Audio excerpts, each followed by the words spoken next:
Begitulah keadaan di padang mahsyar. Seram nggak, Bu? Seram ya? Alhamdulillah kalau masih merasa seram, ya.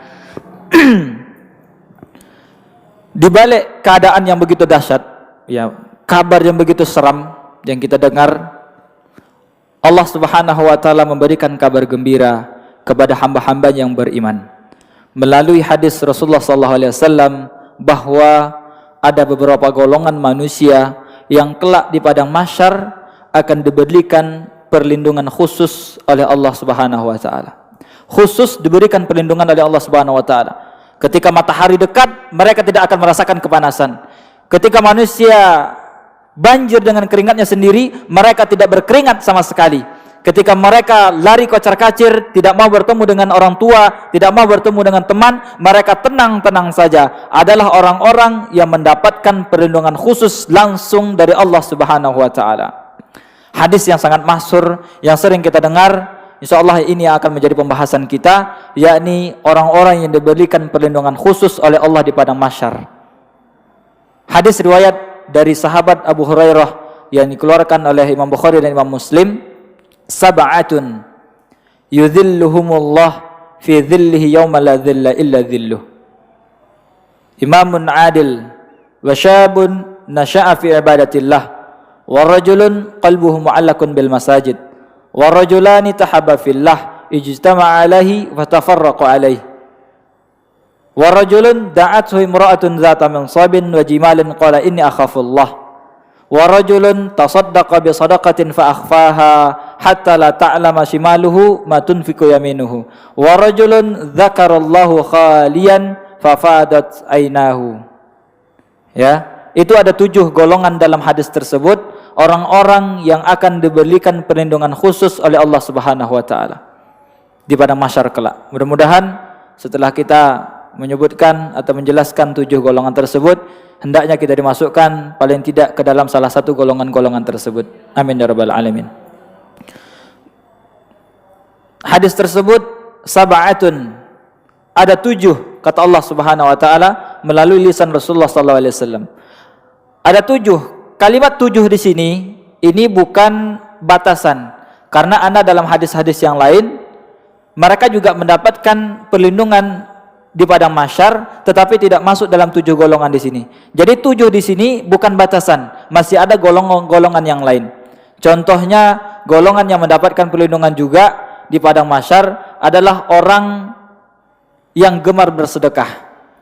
Kemudian orang yang memberikan waktu atau mempermudah orang lain berhutang kepadanya, ya, memberikan jangka waktu atau melunaskan hutang orang tersebut. Ini orang-orang yang mendapatkan perlindungan khusus di luar 7 golongan yang dalam hadis ini, ya. Sab'atun yudhilluhumullah fi dhillihi, orang-orang yang akan mendapatkan perlindungan Allah Subhanahu wa taala di bawah lindungannya.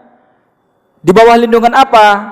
Dalam hadis yang lain kalimatnya berbeda sedikit, tapi tetap dalam 7 golongan ini, yakni yudhilluhum fi dhilli arsyihi, orang-orang yang diberikan naungan di bawah arsy-Nya Allah. Jadi pada saat itu 7 golongan ini mereka diberikan perlindungan di bawah arsy-Nya Allah. Jadi wajar matahari pasti nggak nyampe, keringat pasti nggak ada, mereka tenang saja di bawah arsy-Nya Allah. Mereka diberikan naungan di bawah arsy-Nya Allah, karena arsy-Nya Allah tersebut adalah makhluk yang paling besar. Ya, jadi beruntunglah orang-orang yang bisa berada dalam naungan tersebut. Ya, yaumal la dhilla illa dhilluh, pada saat itu tidak ada lagi naungan kecuali naungan Allah Subhanahu wa taala. Yang pertama, golongan yang pertama yang akan mendapatkan naungan Allah Subhanahu wa taala di padang mahsyar kelak, kata Rasulullah sallallahu alaihi wasallam, imamun adil, seorang pemimpin yang adil. Secara khusus imamun adil di sini adalah wilayatul uzma, imamul muslimin. Jadi seluruh negeri kaum muslimin cuma punya imam satu. Sama halnya dengan Rasulullah dengan pemerintahan Khulafaur Rasyidin, ya, sama dengan itu. Jadi ketika ada seorang imam yang adil, seorang pemimpin wilayah kaum muslimin, dia memimpin dengan adil, maka dia akan mendapatkan naungan Allah Subhanahu wa taala. Ya, yang sudah pasti termasuk di dalamnya adalah khulafa ar-rasyidin. Yakni imam mereka adalah Muhammad sallallahu alaihi wasallam. Mereka adalah Abu Bakar radhiyallahu anhu, Umar bin Khattab, Ali bin Abi Thalib dan Utsman bin Affan. Ya, ini adalah pemimpin-pemimpin yang mereka adil ketika memimpin. Kemudian pengertian secara umumnya adalah setiap manusia yang memiliki bawahan atau setiap manusia yang memiliki tanggungan. Contoh, seorang presiden, dia adalah pemimpin atas negaranya. Seorang gubernur, dia pemimpin di provinsinya. Ya, seorang bupati, dia memimpin di kabupatennya. Ini disebut dengan pemimpin di dalam hadis ini. Kalau mereka memimpin sesuai dengan kehendak Allah, adil memimpin rakyatnya, maka mereka akan termasuk dalam golongan hadis yang pertama ini. Termasuk juga di dalamnya seorang kepala desa, ya, seorang ketua RW, RT, bahkan termasuk di dalamnya kepala rumah tangga. Ya, kalau kepala rumah tangga tersebut mereka adil dalam memimpin anak-anaknya, maka dia termasuk ke dalam golongan yang pertama ini. Kata Rasulullah SAW dalam sebuah hadis, kullukum ra'in wa kullukum mas'ulun an ra'iyatihi. Setiap kalian, setiap individu kalian adalah pemimpin, kata Rasulullah SAW, dan setiap yang kalian pimpin akan diminta pertanggungjawaban oleh Allah Subhanahu wa taala. Jadi seluruhnya adalah pemimpin. Jajaran pemerintah mereka memimpin rakyatnya. Kepala rumah tangga dia memimpin di dalam keluarganya. Ibu rumah tangga mereka memimpin anak-anaknya. Bahkan seorang pemuda yang belum memiliki rumah tangga, mereka menjadi pemimpin atas diri mereka masing-masing. Seluruh kita adalah pemimpin, dan setiap apa yang kita pimpin akan dimintai pertanggungjawaban oleh Allah Subhanahu wa taala. Ya, jadi seluruhnya kita bisa masuk ke dalam hadis ini. Baik wanita, pemuda, mereka masuk ke dalam golongan hadis ini. Kalau mereka bisa memimpin bawahannya, ya, mereka akan termasuk ke dalam golongan orang yang akan diberikan naungan kelak di padang mahsyar. Ya. Ibu-ibu yang dirahmati oleh Allah Subhanahu wa taala, kemudian adil itu apa? Secara bahasa, adil adalah at-tawasud bainal amrain. Ya, tengah-tengah di antara dua perkara. Itu secara bahasa, ya. Tapi secara istilah ada yang mengatakan bahwa adil tersebut ya meletakkan sesuatu pada tempatnya. Lawannya adalah zalim. Kalau zalim dia tidak meletakkan sesuatu pada tempatnya. Kalau adil dia meletakkan sesuatu pada tempatnya. Pengertian yang lain adalah orang-orang yang membawa yang mereka pimpin tersebut, rakyatnya, keluarganya, untuk selalu taat kepada Allah Subhanahu wa taala. Itulah pengertian adil. Ya.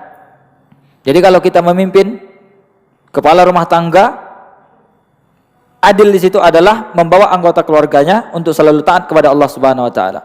Ibu rumah tangga, adil di situ adalah ketika mereka mengajak anak-anaknya untuk selalu taat kepada Allah Subhanahu wa taala. Seorang pemuda, adil di situ adalah ketika dirinya sendiri bisa mengajak untuk taat kepada Allah Subhanahu wa taala. Itulah pengertian adil. Ya. Jadi adil adalah meletakkan sesuatu pada tempatnya. Karena ada sebuah kisah seorang petani, ya, dia bersandar istirahat, bersandar di sebuah pohon mangga. Di depannya ada pohon labu. Ketika dia bersandar, dia berpikir, Allah ini enggak adil, katanya. Allah tuh enggak adil, enggak arsitek ulung, katanya. Masa iya pohon mangga yang sebesar ini buahnya kecil, labu yang pohonnya kecil buahnya besar banget. Ternyata Allah itu bukan arsitek ulung, katanya. Gak lama setelah itu dia tertidur, tidak lama jarak beberapa waktu, tiba-tiba buah mangga jatuh tepat di hidungnya. Ya, ketika buah mangga tersebut jatuh tepat di hidungnya, dia tersentak, langsung berpikir, ya Allah, maha adilnya Engkau. Coba kalau buah mangga begini, pohonnya begini, buahnya sebesar labu, ya mungkin pulang udah nggak bawa hidung saya, begitu ya. Itu maha adilnya Allah Subhanahu wa taala. Pohon yang tinggi, ya buahnya kecil supaya ketika nimpa nggak sakit, ya kan? Pohon labu buahnya besar, ya pohonnya kecil biar di bawah nggak nimpa orang lain. Itu adilnya Allah Subhanahu wa taala meletakkan sesuatu pada tempatnya. Ya. Jadi seorang pemimpin yang adil, ketika mereka adil membawa bawahannya mereka pimpin untuk selalu taat kepada Allah, mereka termasuk ke dalam golongan yang pertama, imamun adilun, ya seorang pemimpin yang adil. Kemudian yang kedua, mereka yang akan mendapatkan perlindungan khusus, naungan Allah Subhanahu wa taala di padang mahsyar kelak, wasyabun nasya'a fi ibadatillah, seorang pemuda yang tumbuh berkembang dalam ketaatan kepada Allah Subhanahu wa taala. Dalam hadis ini terbatas, Bu. Ibu-ibu yang sudah tua, bapak-bapak yang sudah berumur tidak bisa masuk dalam golongan yang kedua. Ini khusus hanya untuk anak-anak muda, remaja saja. Ya. Kenapa? Karena zamannya, umur ketika masih muda-muda itu syahwatnya lagi bergejolak. Fitnah ada di mana-mana. Temannya aja bisa jadi fitnah, handphonenya saja bisa menjadi fitnah. Kalau ada seorang pemuda di zaman edan seperti sekarang ini, dia masih taat kepada Allah, itu adalah pemuda yang luar biasa.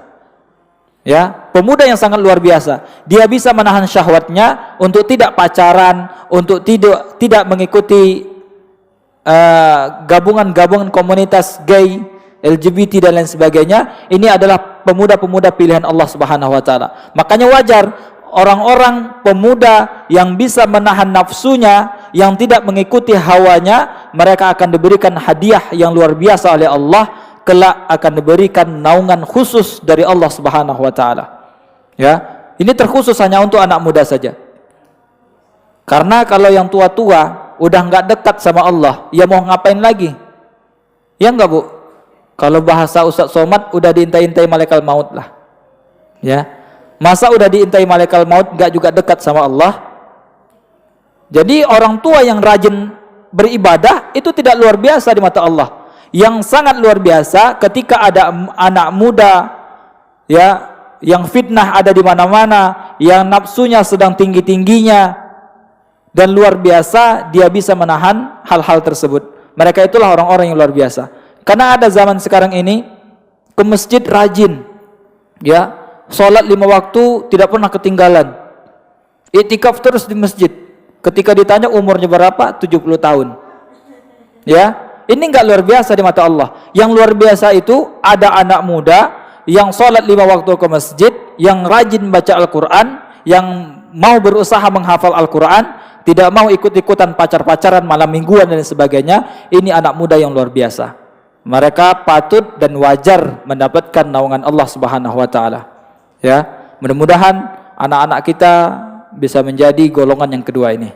Ya, amin ya rabbal alamin. Dan itu tanggung jawab kita, Bu, semuanya. Ya, kita yang mengajak mereka, kita yang mempersiapkan mereka. Kita bisa mempersiapkan mereka untuk mendapatkan naungan tersebut dari sekarang. Ya, dari sekarang kita bisa menyiapkan mereka. Nak, ibu tempatkan kamu ke dalam salah satu golongan manusia yang mendapatkan perlindungan khusus dari Allah Subhanahu wa taala. Caranya bagaimana, Bu? Caranya kamu jangan pacaran.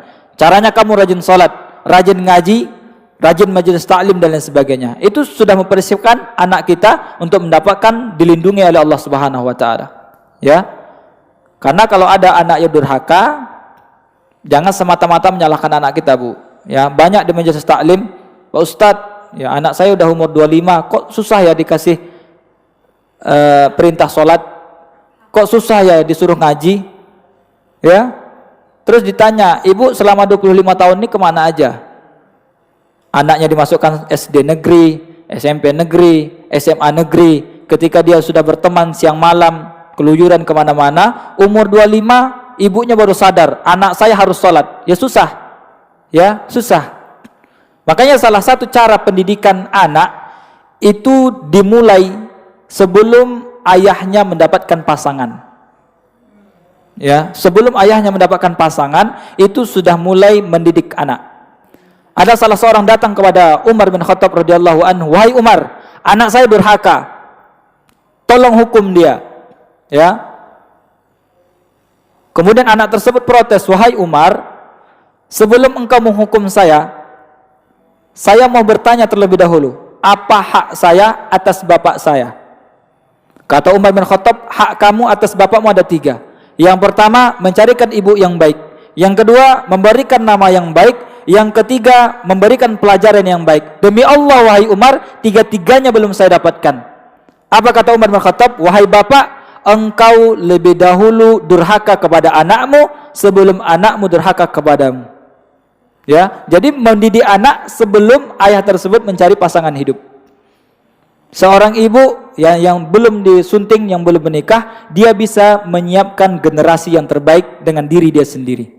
Ya, ini salah satu pendidikan anak. Jangan semata-mata ketika umur 25 disuruh sholat anak enggak mau, tiba-tiba bilang anak durhaka. Ya, enggak semata-mata salah anak. Ya, bisa jadi itu salah kita sendiri. Ya kan? Ibu-ibu yang dirahmati oleh Allah Subhanahu wa taala, kemudian faktor yang lain yang menyebabkan anak durhaka biasanya dari makanan. Ya.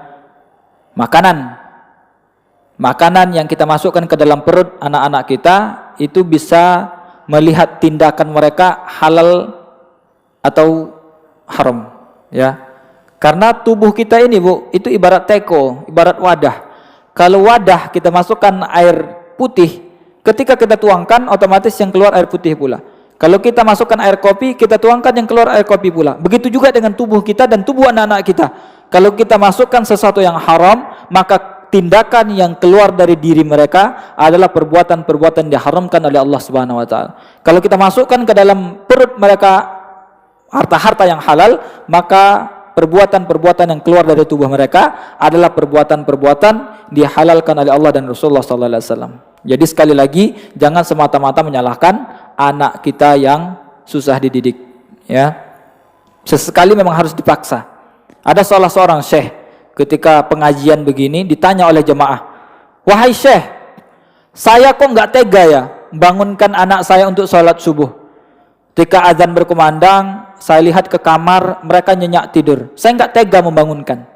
Kata syekh tersebut, "Bagaimana kalau rumah ibu kebakaran, apa yang ibu ambil tindakan untuk anak-anak ibu? Saya paksa keluar, wahai syekh, apalagi dengan api neraka." Ya, menyelamatkan mereka dari api dunia saja kalian langsung tarik seret keluar rumah, apalagi menyelamatkan mereka dari api neraka Allah Subhanahu wa taala. Jadi sekali memang harus dipaksa, ya. Jadi andilnya sama, andil orang tua dan andil anak ya seiring. Orang tuanya lihat pendidikannya bagaimana, nama anaknya bagaimana, istrinya bagaimana, ya makanannya bagaimana, dan anak tersebut juga ya pergaulannya bagaimana, sehari-hari dia berteman dengan siapa, sekolahnya di mana, dan lain sebagainya. Ya, jadi kita siapkan generasi-generasi yang ingin mendapatkan naungan Allah Subhanahu wa taala dengan cara mendidik mereka ketika di dunia. Ya, masih ada kesempatan sangat luas. Ya, masih ada kesempatan.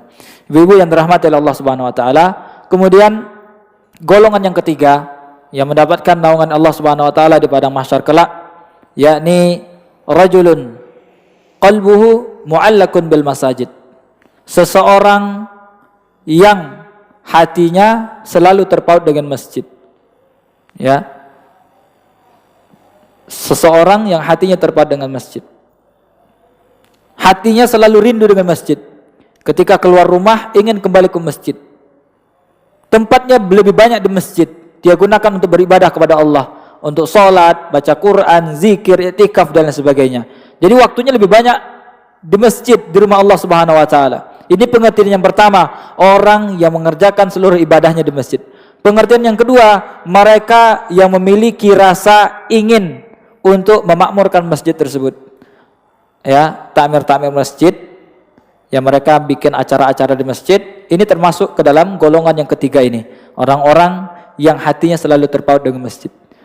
Pengertian yang lain, orang-orang yang terpaut dengan masjid di sini adalah ketika mereka keluar dari masjid, perbuatan mereka persis apa yang mereka kerjakan di masjid.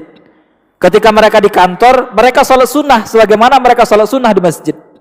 Ketika mereka di pasar, mereka berzikir sebagaimana mereka berzikir di masjid. Ya, ketika mereka ada di lapangan, mereka juga bertasbih sebagaimana mereka bertasbih ketika berada dalam masjid. Ya, ketika mereka dalam perjalanan, mereka membaca Al-Quran sebagaimana mereka membaca Al-Quran ketika berada di masjid. Jadi perbuatan dia di luar masjid persis apa yang mereka kerjakan ketika di masjid. Ini pengertian-pengertian orang-orang yang hatinya terpaut dengan masjid. Ya, kalau kita ambil pengertian yang pertama tadi, maka dalam hadis ini adalah kata-kata rajul, seorang laki-laki. Bagaimana dengan ibu-ibu? Kata Syekh Muhammad Al-Munajjid mengatakan, kalau seorang laki-laki lebih afdal melaksanakan salat di masjid, maka ibu-ibu lebih afdal melaksanakan salat di rumah. Kalau dia mengerjakan amalan-amalan yang mereka biasa kerjakan di masjid kemudian mereka kerjakan di rumah, maka walaupun ibu-ibu tidak masuk dalam hadis ini, mereka juga mendapatkan golongan orang-orang yang diberikan naungan oleh Allah Subhanahu wa taala. Kenapa? Karena mereka banyak berzikir, banyak baca Quran, banyak melaksanakan salat sunnah dan lain sebagainya. Yang mana amal-amal tersebut biasanya banyak dikerjakan di masjid, ya. Jadi perempuan juga termasuk ke dalam golongan yang ketiga ini. Orang-orang yang hatinya selalu terpaut dengan masjid, ingin memakmurkan masjid, perbuatan mereka selalu perbuatan yang mereka kerjakan di masjid dan lain sebagainya. Ya, ini golongan yang ketiga. Golongan yang keempat, mereka yang akan mendapatkan naungan Allah Subhanahu wa taala, warajulani tahabba fillah ijtama'a alaihi wa tafarraqa alaihi. Ada dua orang, ya, dua manusia yang mereka saling cinta karena Allah dan berpisah pun karena Allah Subhanahu wa taala. Mereka saling cinta karena Allah dan berpisah juga karena Allah. Ini dua orang laki-laki yang cintanya dipautkan atau digantungkan karena Allah Subhanahu wa taala. Mereka tidak saling cinta kecuali karena Allah. Jadi ketika mereka beribadah ke masjid, mereka bareng saling mengingatkan amar ma'ruf nahi mungkar. Ketika ada temannya yang tergelincir melaksanakan maksiat, mereka saling mengingatkan. Ini dua golongan laki-laki yang mereka saling cinta karena Allah Subhanahu wa taala. Ya. Tidak ada rasa cinta mereka kecuali karena Allah. Bukan karena harta, bukan karena teman ini kaya kemudian dia akrab, karena teman ini beli mobil baru kemudian dia mendekat, teman ini rumahnya besar, nyaman kemudian akrab. Bukan seperti itu. Itu bukan cinta karena Allah. Cinta karena Allah walaupun dia miskin, walaupun dia melarat, walaupun rumahnya jelek, tapi dia tetap cinta karena Allah Subhanahu wa taala. Ya, mereka cinta dengan meningkatkan ibadah kepada Allah Subhanahu wa taala, saling mengingatkan dalam kesalahan, ya, saling mengingatkan dalam kebaikan. Ya, ketika ada salah seorang di antara mereka yang mungkin keluar jarul daripada perintah Allah, mereka saling mengingatkan. Ini orang-orang yang saling cinta karena Allah dan berpisah pun juga karena Allah. Mungkin contohnya begini, kalau ada yang tadi sudah akrab, ya saling cinta karena Allah, kemudian salah satu di antara mereka melakukan dosa besar. Ketika diingatkan tidak mau, daripada yang satu ini terikut, ya mengikut kepada teman tadi yang berbuat dosa besar, diingatkan sudah tidak mau, maka dia berpisah karena Allah Subhanahu wa taala.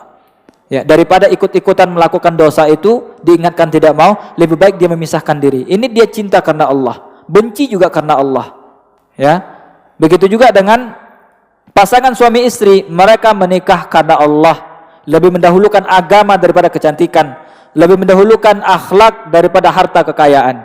Orang-orang yang suami istri, yang paling pertama yang mereka capai adalah agama, mereka saling cinta karena Allah.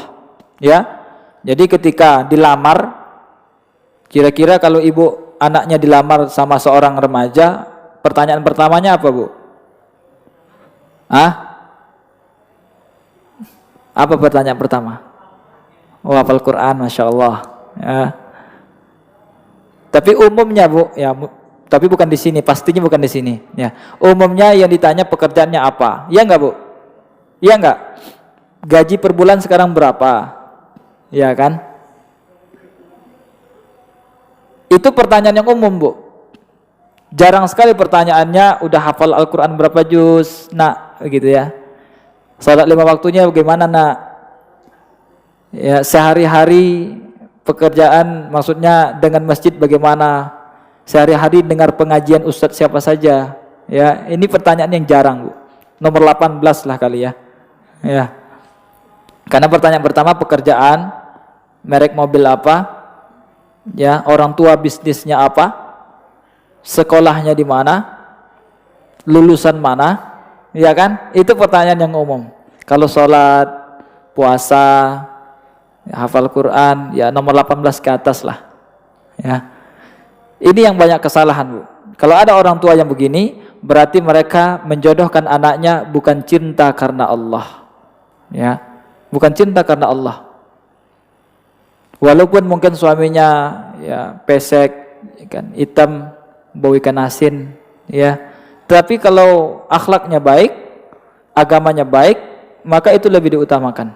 Ya, lebih diutamakan. Ibu-ibu yang dirahmati oleh Allah Subhanahu wa taala, itu orang-orang yang saling cinta karena Allah. Tidak ada di dalam hati mereka untuk mencari dunia, sama sekali tidak ada. Ketika mereka berteman seadanya, tetapi tetap selalu taat kepada Allah Subhanahu wa taala. Ya, ibadah bareng, ya taat bareng. Kalau ada yang buat kesalahan saling mengingatkan, itu orang-orang yang saling cinta karena Allah Subhanahu wa taala. Ya. Itu golongan yang keberapa tadi, Bu? Keempat ya. Alhamdulillah masih ada yang nyimak. Kalau tadi saya tanya keberapa, Bu? Terserah Ustadz lah gitu ya. Itu saya tutup langsung. Ya. Alhamdulillah masih ada yang ingat nomor 4. Yang nomor 5, golongan yang kelima yang akan mendapatkan naungan Allah Subhanahu wa taala di padang mahsyar kelak. Warajulun da'athu imra'atun dzata mansabin wa jimalin qala inni akhafullah. Seorang laki-laki ataupun seorang hamba Allah diajak berzina oleh seorang perempuan yang cantik, kaya raya, keturunan bangsawan. Ya, kurang apa lagi itu? Cantik, kaya raya, keturunan bangsawan. Ya. Kemudian pemuda tersebut berani mengatakan, "Inni akhafullah." Saya takut kepada Allah Subhanahu wa taala. Dalam hadis yang lain, "Inni akhafullah rabbal alamin." Ya, saya takut kepada Allah, Rabb semesta alam. Ya, ini juga berat, Bu. Ya, berat sekali. Ada seorang anak muda, ya, kemudian diajak, bukan ngajak loh ya. Kalau zaman sekarang kan banyaknya ngajak. Kali ini diajak oleh perempuan cantik, kaya raya, bangsawan. Ya, kalau bahasa sekarang mungkin diajak berzina, hotelnya disediakan, mungkin hotel punya dia sendiri. Ya, keluar masuk ke hotel tersebut bebas. Ya kan? Kendaraan ke hotel tersebut gratis, diantar jemput, ya. Pokoknya semuanya luar biasa, dipersiapkan fasilitas. Ya. Kemudian laki-laki tersebut mengatakan, "Saya takut kepada Allah Rabb semesta alam." Ya. Ini juga luar biasa. Ya, makanya cobaannya berat, hadiahnya besar, Bu. Hadiahnya surga. Hadiahnya naungan Allah. Ya kan? Kalau pertanyaannya ringan, ya hadiahnya apa? Sepeda paling ya. Ya, kalau ujiannya ringan, hadiahnya kipas angin. Ini ujiannya berat. Seorang pemuda, ya, diajak berzina oleh perempuan cantik, kaya raya, bangsawan. Dia masih bisa mengatakan, "Saya takut kepada Allah." Siapa pemuda yang pernah seperti ini, Bu? Yusuf alaihissalam. Ya, sudah tidak ada orang di rumah, sudah di kamar berduaan. Yusuf juga tertarik sama dia. Ya, walaqad hammat bihi wa hamma biha. Yusuf jatuh cinta, Zulaikha juga jatuh cinta. Sama-sama jatuh cinta. Laula ar-ra'a burhana rabbih. Kalau seandainya pada saat itu Yusuf tidak melihat cahaya Allah, hidayah dari Allah Subhanahu wa taala, mungkin hal tersebut terjadi. Ya, masih bisa Yusuf mengatakan tidak berani dan tidak mau melakukan hal tersebut. Ya, ini seorang pemuda yang luar biasa. Zulaikha yang begitu cantik, istri kerajaan, ya. Kemudian sudah di dalam kamar, pintu kamar sudah tertutup seluruhnya. Kemudian Yusuf mengatakan, "Ya, saya takut kepada Allah Subhanahu wa taala." Ya. Ini berat. Sampai di penjara, ya kan? Nabi Yusuf sampai di penjara. Dan lama, ya kan? Itu ujiannya berat, cobaannya berat, maka Nabi Yusuf akan diberikan hadiah surga oleh Allah Subhanahu wa taala. Ya. Itu yang ke-5. Yang ke-6, warajulun tasaddaqa bi sadaqatin fa akhfaha hatta la ta'lama shimaluhu ma tunfiqu yaminuhu. Seseorang yang bersedekah di jalan Allah, berinfak di jalan Allah, kemudian menyembunyikan sedekahnya, hatta la ta'lama shimaluhu ma tunfiqu yaminuhu, sampai-sampai tangan kirinya tidak tahu apa yang diberikan oleh tangan kanannya. Ya, tangan kanan berinfak, tangan kiri nggak tahu, padahal dekat. Ya, padahal dekat, hanya ya sampingan saja. Ya kan, satu samping kiri, satu samping kanan, posisinya dekat. Tetapi ketika dia bersedekah dengan tangan kanan, tangan kirinya nggak tahu. orang-orang yang menyembunyikan sedekahnya. Hadis ini Bu, kalau kita pahami secara letterlek, mungkin banyak di antara kita yang ketika kotak infak berjalan depan kita, tangan kirinya taruh belakang dulu supaya nggak kelihatan, ya. Enggak begitu. Pemahaman hadisnya adalah orang yang paling dekat dengan dia sekalipun tidak tahu kalau dia telah berinfak di jalan Allah Subhanahu wa taala. Orang yang paling dekat dengan dia tidak tahu kalau dia sudah bersedekah di jalan Allah Subhanahu wa taala. Nah, ini pengertiannya, tangan kirinya nggak tahu apa yang diinfakkan oleh tangan kanannya. Ya, orang-orang yang mereka bersedekah kemudian menyembunyikan sedekahnya. Ya.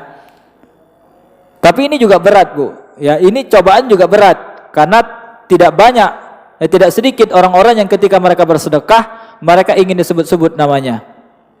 Ya, kalau bisa 30 hari bulan Ramadan, nama dia paling atas terus disebut. Ya, si fulan telah infak untuk iftar 10 juta. Itu 30 hari disebut-sebut. Padahal hari kedua udah habis. Iya kan?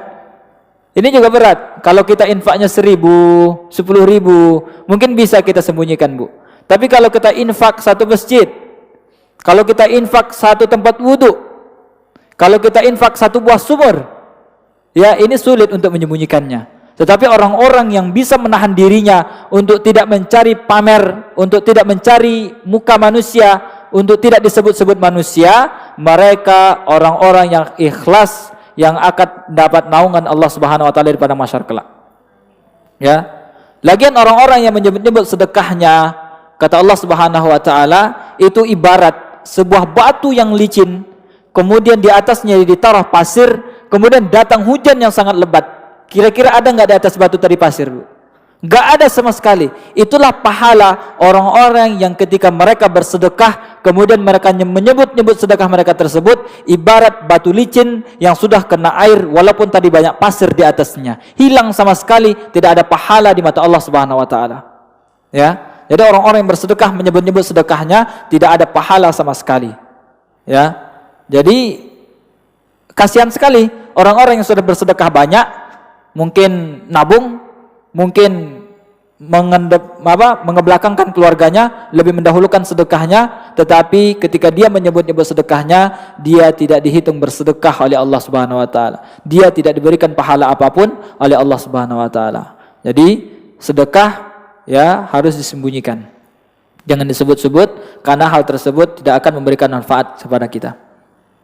Ya, tetapi ada beberapa keadaan sedekah memang harus disebut. Contohnya ketika zakat, ya, untuk mengajak orang lain berzakat ataupun untuk membuat kwitansi, ya kan? Zakat kan ada kwitansinya. Itu sedekah zakat tersebut itu boleh terang-terangan. Atau untuk memicu orang lain, untuk memacu orang lain untuk bersedekah, boleh kita bersedekah. Kita lihat dulu di sebuah YouTube Ustaz Somad, ketika di panggung ada kotak lewat, beliau langsung ngasih 10 lembar duit 100.000. Ya. Itu untuk memicu jemaahnya, untuk pembangunan masjid, ya kan? Yang seperti itu boleh selagi niatnya kuat, memang untuk Allah Subhanahu wa taala. Tidak ada pamer sama sekali. Ya, tidak ada pamer sama sekali. Ya. Tapi tetap untuk kehati-hatian, kalau memang itu tidak perlu untuk kwitansi, disembunyikan saja. Ya. Makanya sekarang banyak hamba Allah, ya kan? Deretan donatur adanya nama hamba Allah. Kalau memang itu tidak perlu kwitansi, enggak apa-apa tulis hamba Allah. Tapi kalau misalnya masjid untuk ada tanggung jawaban, ya kan, untuk ada pelaporan, silahkan ditulis, tidak apa-apa. Selagi niatnya kuat, hatinya harus kuat. Karena ini bertentangan antara duit 10 juta dengan nama kita, itu bertentangan, Bu. Ya. Kalau naluri kemanusiaan kita muncul normalnya, biasanya kita ingin disebut-sebut. Ya. Selagi niat kita kuat, bisa menahan ikhlas karena Allah, tidak ada memicu riba, maka itu tidak mengapa. Itu golongan yang keenam, ya. Kemudian yang ketujuh, golongan yang ketujuh yang mendapatkan naungan Allah Subhanahu wa taala di pada mahsyar kelak, kata Rasulullah sallallahu alaihi wasallam, wa rajulun dzakarallaha khalian fafadat ainahu. Seseorang yang mengingat Allah dalam keadaan sepi, fafadat ainahu, kemudian air matanya mengalir. Air matanya menetes ketika dia mengingat Allah dalam keadaan sepi. bermuhasabah di tengah malam. Ya, orang-orang yang banyak bermuhasabah di tengah malam, di antara manusia sedang tertidur, dia bermuhasabah mengingat Allah Subhanahu wa taala, dia mengingat dosanya, dia mengingat bekal yang akan dia bawa kelak menghadap Allah, kemudian dia meneteskan air matanya. Dia menyesal umur yang banyak yang Allah berikan, sedikit sekali ibadahnya. Dia menyesal banyak umur Allah berikan, sedikit sekali bekalnya. Dia menyesal banyak umur Allah berikan, sedikit sekali kontribusinya untuk Islam. Dia menyesal begitu banyak umur yang Allah berikan kepadanya, lebih banyak dia gunakan untuk bermaksiat kepada Allah Subhanahu wa taala. Orang-orang yang mengingat Allah dalam keadaan sepi, kemudian dia meneteskan air matanya. Orang-orang yang berzikir diam-diam, tidak diketahui oleh orang banyak. Orang-orang yang bermunajat kepada Allah, meminta ampun kepada Allah, tidak diketahui oleh orang banyak. Ini faktor ikhlas juga, sama dengan yang tadi nomor 6. Orang-orang yang mempertahankan keikhlasan ketika mereka banyak berzikir mengingat Allah sampai air mata mereka menetes. Ya, orang-orang yang mereka bersembunyi ketika beribadah kepada Allah Subhanahu wa taala. Ya. Ini pentingnya ikhlas dalam beribadah. Makanya para ulama mengatakan syarat diterimanya ibadah itu ada 2 paling tidak. Yang pertama, ikhlas karena Allah. Yang kedua, ittiba Rasul, mengikuti Rasulullah SAW. Ya, itulah 7 golongan orang-orang yang mendapatkan naungan Allah Subhanahu wa taala. Ibu-ibu yang dirahmati Allah Subhanahu wa taala,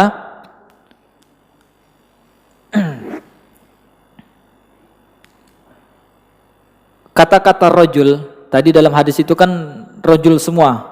Ya kan, rajulun itu kata Syekh Muhammad Al-Munajjid, beliau mengatakan itu tidak terbatas hanya untuk laki-laki saja, kecuali dalam 2 amalan. Yang pertama, wilayatul uzma, seorang pemimpin muslimin tidak boleh perempuan, tetapi dia termasuk ketika dia memimpin keluarganya, dia tetap termasuk. Yang kedua, wa imaratul masajid, ya, perempuan mereka tidak melaksanakan ibadah ke masjid, namun ketika mereka mengerjakan amalan-amalan yang biasa orang kerjakan di masjid, mereka kerjakan di rumah, maka mereka juga termasuk ke dalam imaratul masajid.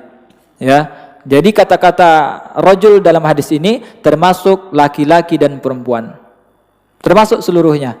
Ya, jadi ini salah satu keadilan Allah Subhanahu wa taala, walaupun kata-katanya rajul tetap termasuk di dalamnya nisa, perempuan. Ya. Kemudian yang tadi kami sampaikan bahwa 7 tersebut bukan batasan. Masih ada amalan-amalan yang lain yang mereka juga diberikan hadiah naungan Allah Subhanahu wa taala di padang mahsyar kelak. Yakni orang yang suka bersedekah, kemudian orang yang menolong berhutang, kemudian orang yang berjihad di jalan Allah, kemudian mereka yang menolong mujahid berjihad di jalan Allah dan lain sebagainya. Kalau kita baca hadis-hadis, banyak sekali golongan-golongan yang mendapatkan naungan Allah Subhanahu wa taala. Ya, mungkin hanya itu.